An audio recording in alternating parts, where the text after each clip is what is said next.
Alô, São Paulinos e São Paulinas, tudo bem? Como estão? Tudo tranquilo por aí? Muito frio? Pessoal, estou dando uma olhada aqui. Olha, o tempo está quente lá no Morumbi. O tempo está quente. Essa sessão do Conselho Deliberativo que tivemos ontem aí, que manteve no cargo o presidente do Conselho, trouxe de volta o presidente do Conselho, que estava o vice, né, interino, trouxe de volta o vice Aires de Abreu, Aires, né? Ou tem Aires Filho. Essa sessão evidenciou muito bem para o presidente Henry Massis, que perdeu apoio político. Tá uma confu, não tá não? Tá uma confu, porque o Henry era vice do Casares, que foi cassado. Só que estava a mesma chapa. Foi cassado, não, foi impeachmentado, né? Estava na mesma chapa do ontem. Então, eram todos da mesma chapa. Agora formou uma confusão, porque o Massis quer sacar o ontem quer sacar o Massis, e vira uma confusão que era todo mundo da mesma chapa. Mas deu para o presidente Henry Massis ontem saber que ele perdeu e muito apoio político. A base política dele está ruindo. Está ruindo. E isso aí, o presidente Massis, olha, que cidadão, né? O presidente Massis, um camarada já de uma idade já um pouco avançada, como eu, assim, também, né? E outros amigos.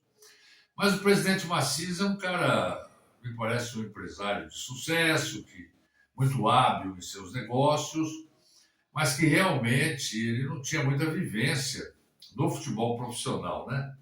Eu fico até com pena, porque pegou um abacaxi, mas ele parece que está gostando do abacaxi, né? Então vai ter que passar por essas situações aí. A grande bobeira que eu vejo, a minha opinião pessoal, tá, gente? A grande bobeira que eu acho que eu entendo que o Massis deu, e quem sou eu para ficar falando, né? Porque não estou lá dentro, é muito fácil para quem está longe falar, não é verdade? Mas a grande bobeira que o presidente Massis fez foi ouvir poucas pessoas. Ele pegou uma pessoa ali para auxiliá-lo na administração, para dar as dicas para ele, pegou uma outra pessoa ali para falar sobre o departamento de futebol e acabou. No caso do departamento de futebol foi o Rui Costa. Então, ele veio trocando o pé pelas mãos. O que tem que se entender, e esse pessoal não entende isso, não entende, precisa pensar nisso. O pessoal que vem de uma área mais ligada à parte social do clube não consegue compreender isso que eu vou falar. Todos eles, e até os jornalistas, aí a gente vê que embananam isso. O maior patrimônio do clube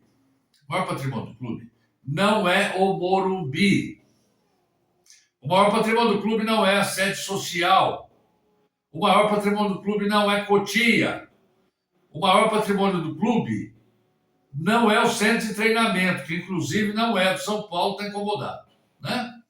Então vejamos, foi cedido, não sei se é acomodado, está em sessão pela Prefeitura de São Paulo, se não me engano, por 99 anos. Acho que é isso. Então, vejam bem uma coisa, nada disso é o maior patrimônio. O maior patrimônio do clube é a torcida do São Paulo Futebol Clube.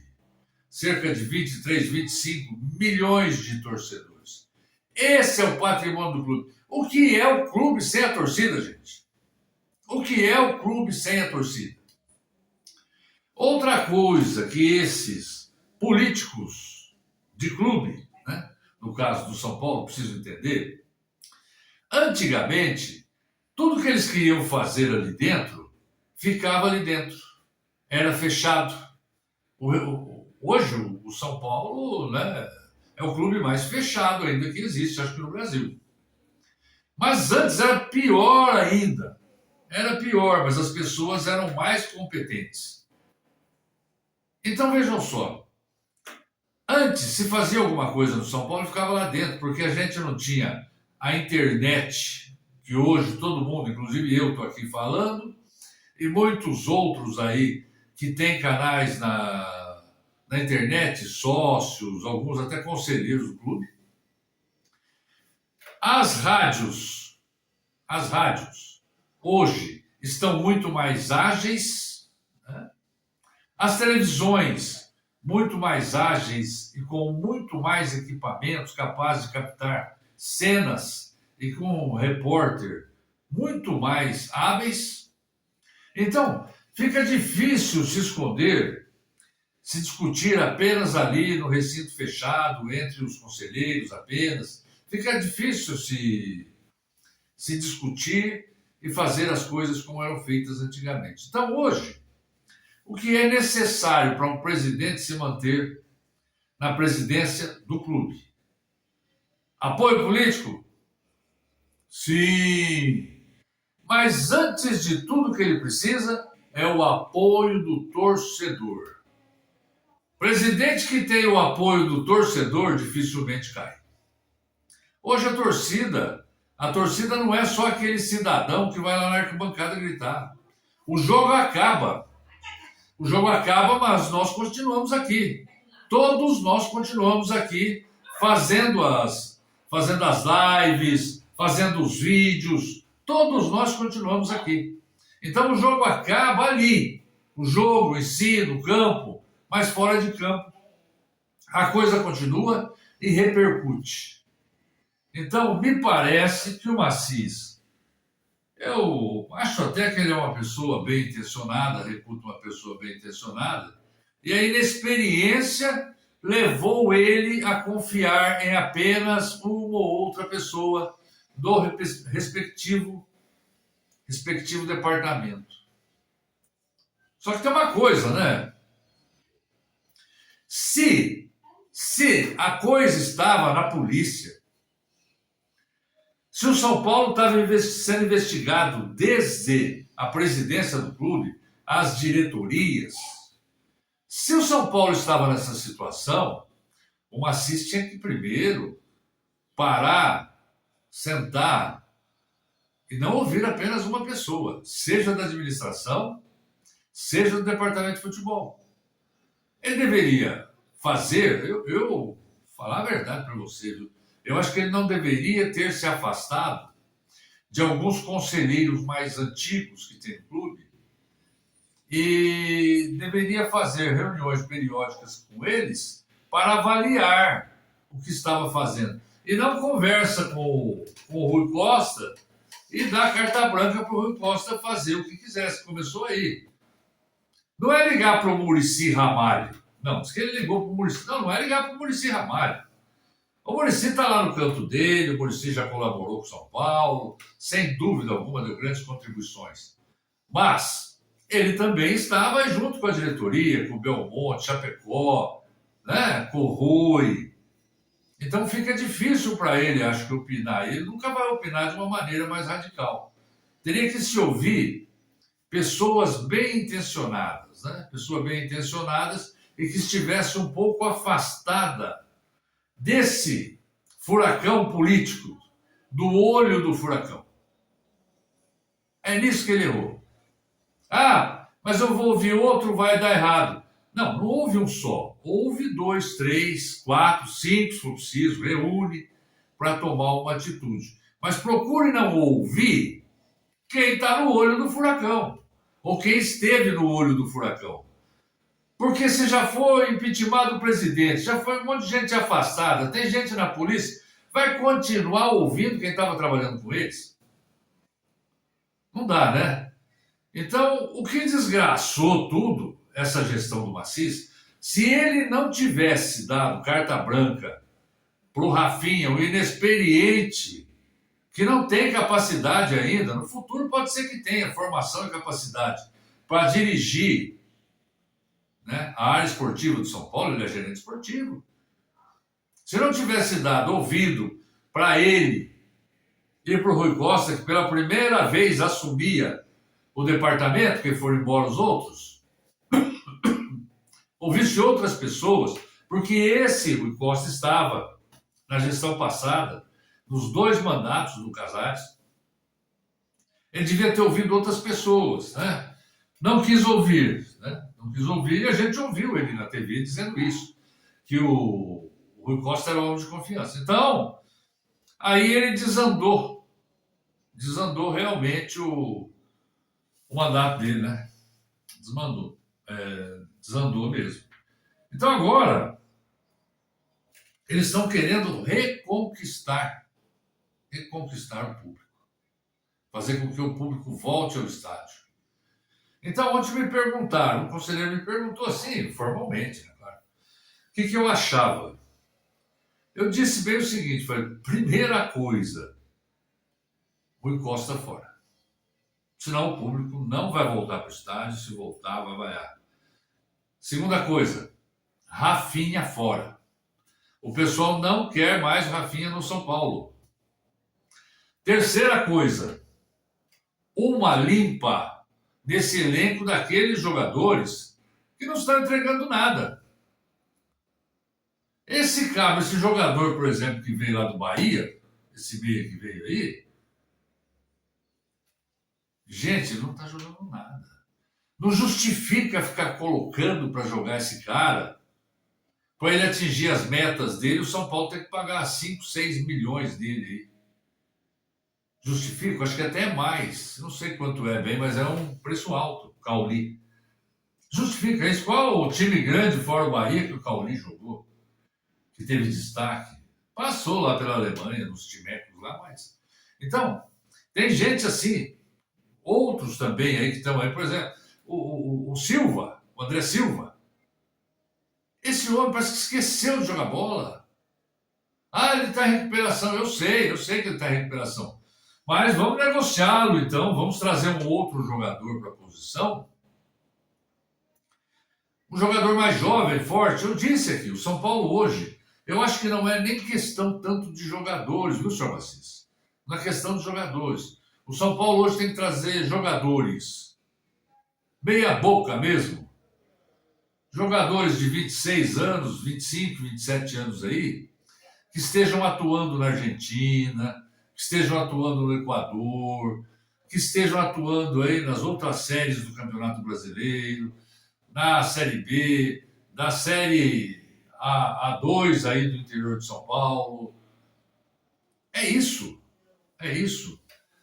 Tem 9 analistas aí. Nossa, para que tanto analistas aí, hein? 9 analistas. Eu estava olhando aqui o site do São Paulo, 9 analistas.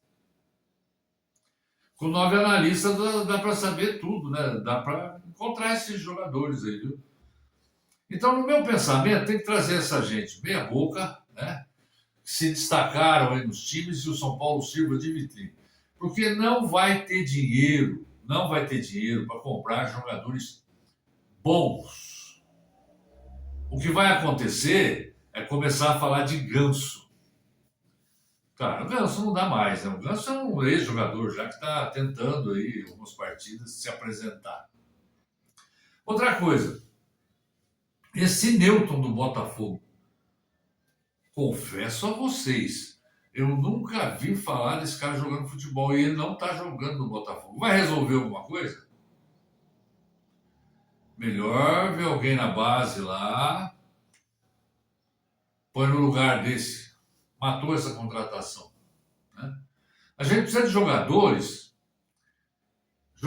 parrudos, jogadores de raça, que tenham vontade de jogar no São Paulo, que vejam no São Paulo uma oportunidade.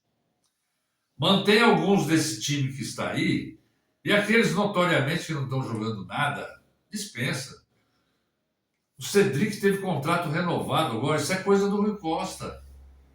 Então o Rui realmente estão dizendo que está criando caso para entregar os documentos que a comissão de ética pediu, porque o Conselho Deliberativo pediu para que o Macis afaste o Rui Costa porque ele não está querendo exibir documentos lá. Há um problema que ele ultrapassou o orçamento em 2025, né? E não está querendo se explicar. Tem muita coisa. Ele endividou demais o São Paulo, trazendo jogadores meia boca. Aliás, uns que não tem nem boca, para falar a verdade. Tem uns caras aí. Então precisa fazer uma avaliação e trazer essa pessoa, né? Trazer essa pessoa, não, trazer esses jogadores. Outra coisa também, olha, estão dizendo, ouvi os comentaristas dizer que ele vai ficar numa saia justas aí, saia justa porque o Costa está negociando alguns jogadores aí e tal. Tem saia justa nenhuma. Tem saia justa nenhuma. O diretor executivo para o São Paulo está lá na base. É o Marcos Biasotto, que eu vi na internet aqui, que ele está passando, né? Está numa transição. Ele já está lá no departamento de futebol profissional de São Paulo e está na base também, está nessa transição. Então não há problema nenhum, ele pode tocar isso aí. Ele já foi executivo no Flamengo, no Grêmio, me parece que ele veio do Curitiba, se não me engano. Qual o problema? É porque ele está na base? É conversar lá com o Canastra lá, que é o Zé Roberto Canastra, que é da administração geral, lá estou vendo aqui também, ó. Conversar com ele e falar, olha, põe outro aí no lugar aí para administrar a base, e ele continua dando as dicas de lá. Tá certo. É assim, numa empresa grande é assim mesmo. E vamos ver com calma isso aí. Mas se livrar do Rui Costa. Ele pode assumir as negociações, se ele já está ali, né? É isso aí que tem que fazer, né? Porque, entendam bem uma coisa. Por que eu estou dizendo isso, gente? Olha só. A gente mete o pau aqui. Fala mal, fala isso, fala aquilo dos jogadores do São Paulo. Eu ouço os torcedores, a torcida toda gritar isso aí. Mas os jogadores também têm uma certa razão, gente. Os jogadores têm uma certa razão. O Crespo demorou para conseguir separar essa parte política do campo. Quando ele conseguiu eliminar também, eu acho que da experiência passada que ele já teve, eliminar as contusões. O departamento médico quase não tinha ninguém lá. Então os jogadores se animaram. O São Paulo só vinha tomando pau. Se animaram, classificaram para a final do Paulista do ano passado, começaram o ano ganhando, começaram o ano ali dividindo o primeiro lugar com o Palmeiras, quando o Crespo foi mandado embora. Aí os jogadores estão habituados com aquele estilo de treinamento, com aquela preparação física, estão habituados a jogar no esquema tático, os empresários, a família, o pai, todo mundo está habituado com aquele esquema ali, que eles têm de rotina, tudo normal. De repente, um gênio da lâmpada fala assim, ó, nós vamos ser campeão de tudo, vamos mandar embora esse técnico aí que está aí, que ele é argentino, ele só fala em 45 pontos como meta, ele não gosta de trabalhar, fica aí parado, não dá treino. O problema é que ele estava preservando os jogadores, hein, gente? Lembre-se disso. E pega e manda o cara embora, traz um Zé Mané, o Roger, que nunca ganhou nada nos campeonatinhos estaduais, nunca teve nenhum título de expressão, uma coisa assim como uma Copa Libertadores, nada assim, um Campeonato Brasileiro. Traz um camarada sem currículo para ser técnico do São Paulo e ele muda tudo. Contestado pela torcida que ele era e que é até hoje, o que ele faz? Ele quer ganhar, adota o estilo de jogo agressivo na cabeça dele, né? Mas só com 2 meio-campistas e um time que não marca e que acabou se estourando todo. O time se estourou. Hoje está metade do time do departamento médico, alguns voltando agora, desestruturou tudo taticamente o que o Crespo tinha feito. Os jogadores passaram a ter outra rotina, acabou com a questão de minutagem praticamente, porque a minutagem que o Crespo fazia era diferente da dele, tanto que ele estourou todo mundo. A torcida contestando, os jogadores passando por situações. Imagina a molecada vendo a torcida tudo vaiando, a diretoria, o seu Macis, mantendo o Rui Costa com o Rafinha aí que fizeram a besteira, a torcida louca da vida com isso, os jogadores pagando por isso, né? Porque são vaiados também. Enfim, levou-se isso até um extremo que o São Paulo desandou perder.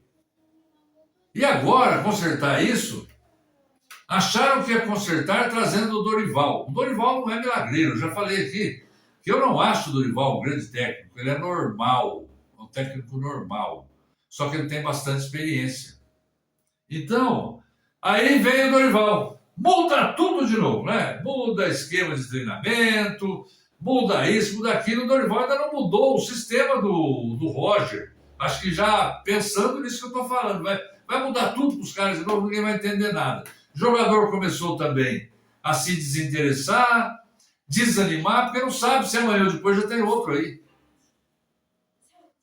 Então, é uma situação complicada que o São Paulo se meteu, que o Macis se meteu, e sem o apoio da torcida. E presidente sem apoio de torcida não vai a lugar nenhum, porque a torcida pressiona mesmo. Então eu achava que ele era bom agora, ele ouvia algumas pessoas, umas pessoas que sejam mais sensatas, talvez até gente de fora, viu? Porque quem está aí dentro está contaminado, às vezes, pelo que já tem. Gente de fora, ouvir gente de fora. Pode trazer até um Silas, um Luiz Fabiano, um cara antigo assim, desse pessoal, até cara problemático mesmo, né? Um cara problemático, o próprio Lugano, não sei por onde anda, para ser o gerente esportivo. Que é aquele cara, ou que vai cobrar, já vai sair no braço mesmo, ou outro mais moderado, como o Silas. Porque do jeito que está aí, não dá para ficar com o Rafinha. Rafinha, para ser gerente esportivo, tocar cavaquinho, bater bumbo, não adianta. Tem que ser São Paulino mesmo, de coração, e lutar para que a equipe vá bem. Então, gente, a situação que se põe nesse momento é essa daí, né? O Rui Costa acho que não passa de hoje. Eu sei que hoje vão haver reuniões no São Paulo para decidir muitas coisas lá, e talvez essa seja o principal tema das reuniões que vão ter no São Paulo hoje, e eu acho que ele não passa dessa noite. Se passar dessa tarde, dessa noite, olha, vou dizer uma coisa, foi ressuscitado. Não vejo assim como ele vai continuar lá. Outra coisa que precisa fazer é uma reestruturação também, né, gente, nesse departamento de futebol. Acho que tem muita gente lá, né? Onde já se viu, né? 9 analistas lá. O que é isso? 9? Não sei. Precisa dar uma olhada no organograma do departamento de futebol para ver realmente o que é necessário. O que não for necessário, quem está sem dinheiro, resolver esse problema do Arboleda, bota ele aí para treinar, para jogar, para ver se dá as oportunidades para ele, se o treinador quer, por ele de titular, se não quer, deixar que ele seja conduzido como um jogador normal e aguardar alguém aparecer para comprá-lo, para não desvalorizar e não ensejar motivos para que ele entre com uma ação de rescisão indireta, tá? Isso aí já começaria resolvendo. Outra coisa é se livrar desses jogadores que estão ali desanimados, gente. Conversar com um por um, ver quem quer sair, fazer aquele... Eu sempre trabalhei com recursos humanos, né? E foi gerente durante tempo de uma área de recursos humanos, de uma grande empresa, uma empresa enorme, uma das maiores do país.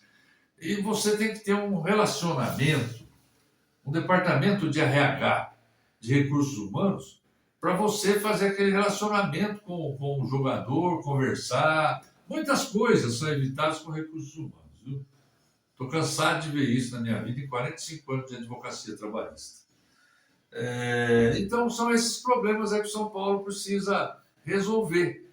Porque o Macis, se ele trouxer a torcida para o lado dele, fazer uma contratação aí boa, uma contratação de um jogador bom, e 4, 5 aí de outras divisões, mais raçudo, né? um camarada raçudo, um camarada disposto, com vontade de jogar pelo São Paulo, e segurando algum desses jogadores que nós já temos aí, tudo vai bem. Mas agora, por exemplo, jogador como o Tapia, o que está fazendo aí? Me diga o que esse jogador resolve. Né? E tem outros igual ele aí. O André. O que o André está resolvendo? Então, precisamos antes ter gente da base do que ter esse daí. Conversa com a base, ver quem está mais pronto. Vai pondo para jogar desde o início. Eu sempre defendo que jogador de base você tem que pôr para jogar desde o início. Se der errado, deu, põe no outro jogo de novo. Para ganhar no calo. Para ganhar no calo.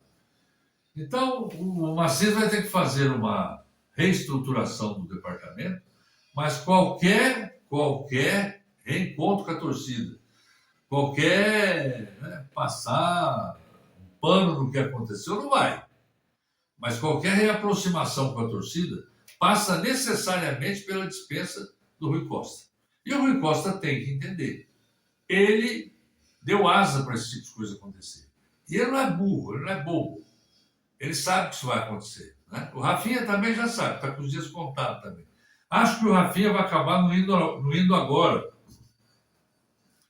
Mas deve ir também. Porque me parece que ele vai ser comentarista aí para um canal de televisão aí na Copa do Mundo. Pô, se o time está desse jeito aqui, em fase de reestruturação, uma confusão desgraçada, o cara tem aí, não tem um ano no São Paulo, Rafinha, acho que deve ter 6 meses, 4 meses, 5 meses. O cara já vai sair, ficar quantos dias fora para fazer? Vai cobrir a Copa do Mundo inteira? Ah, mas nós tratamos com ele. Não tem esse negócio de tratou. Não tem. Precisa ir embora, vai embora já põe outro lugar. É assim que funciona a coisa, viu? Numa empresa moderna, numa empresa aí que tem um recursos humanos ativo, o tal do compliance, essas coisas todas aí, essas situações, né? Esses privilégios não dá. Aliás, essa história do carro do Otem ainda não entrou em pauta lá no conselho, né? No conselho de ética. Vamos ver qual a explicação que ele vai dar. Mas existem coisas no São Paulo, e nisso daí o Maciço está certo, viu? Haviam 10 Volvos distribuídos lá entre parentes de dirigentes, entre dirigentes, e o São Paulo pagando tudo. São Paulo pagando tudo. O filho do Casares, segundo informações que eu tenho, ele andava de Volvo, para baixo e para cima. Carro do São Paulo. Né? Por que ele precisa do Volvo? O que ele faz no São Paulo? Me dizia um amigo que falou assim, a única coisa que ele tinha a ver com São Paulo era casar com a filha do Faustão, porque ele é casado com a filha do Faustão. Como o Faustão não tem nada a ver com São Paulo, ele não tinha nada a ver com São Paulo, mas andava de carro do São Paulo. Precisa se ver agora se ele pelo menos pagava conserto, licenciamento, acho que não pagava nada, né? Acho que não pagava nada. Então, tudo isso precisa ser olhado, porque eram 10 carros. O Maciço acabou com essa coisa, com essa mordomia. Ele arrancou o carro de todo mundo, mandou devolver e só está com o carro dele e ele paga o combustível dele. Então, essas coisas, essas moralizações que precisam. E precisam fazer essas moralizações e dar publicidade a isso. Esse é um conselho, senhor Maciço, viu? Eu sei que o senhor não tem muita experiência, mas o conselho é esse. É resolver as coisas. Pega esse caso da Arboleda, isso aí está fácil de resolver. A torcida é uma coisa. Ela vai entender se o senhor explicar direitinho para elas, do jeito que tem que ser explicado, que ele precisa ser colocado para jogar, porque não é uma questão que o senhor possa decidir. É uma questão jurídica.